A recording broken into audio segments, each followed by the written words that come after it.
Hello বন্ধুরা, দেখো আজকে আমাদের 14 শাক খাওয়া। 114 শাক কিনে নিয়ে এসেছি। 114 শাকের ভেতরে দেখো বেরিয়েছে, দেখো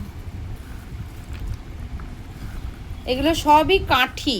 ওই কলমি শাকের, তারপরে কচুর ডাঁটি, সব ডাঁটি। আজকে আমাদের 14 শাক খাওয়া, 14 প্রদীপ দিয়া। এবার এগুলো সব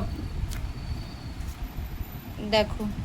আর আমি সেই আলাদা করে কলমি শাক কিনে নিয়ে এসেছিলাম। এর ভিতর থেকে 2-4টে বাছতে পেরেছি। হ্যাঁ, 2-4টে এর ভিতর থেকে বেছেছি। আর ওই কলমি শাক আলাদা কিনে নিয়ে এসেছিলাম, সেটা বাছলাম। নাহলে তো কি হবে ওতে। এইগুলো দিয়ে 100 শাক কিনেছি, 100 শাকের ভিতরে 100 ধরো ডাঁটিই আছে।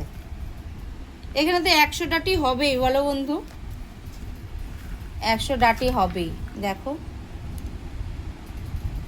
সব ডাঁটি। এগুলো খাওয়া যায়? এগুলোকে তো গরুকে দিলেও মনে হয় গরু মুখ ফিরিয়ে নেবে। এটা তো শোকাবেই না।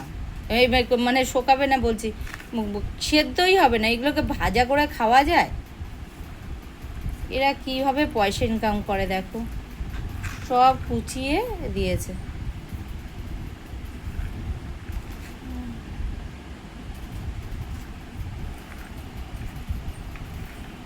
এই নিয়ম আজকে আমাদের খেতেই হবে। যাই হোক, যা দিয়েই হোক, কচুর ডাঁটি হোক আর ডাঁটি হোক, সব খেতেই হবে। এটা এইগুলো ফেলে দেবো। এগুলো তো আর মানুষ খেতে পারবে না। এগুলো সব ফেলে দেবো আর এইগুলো ভাজা করব।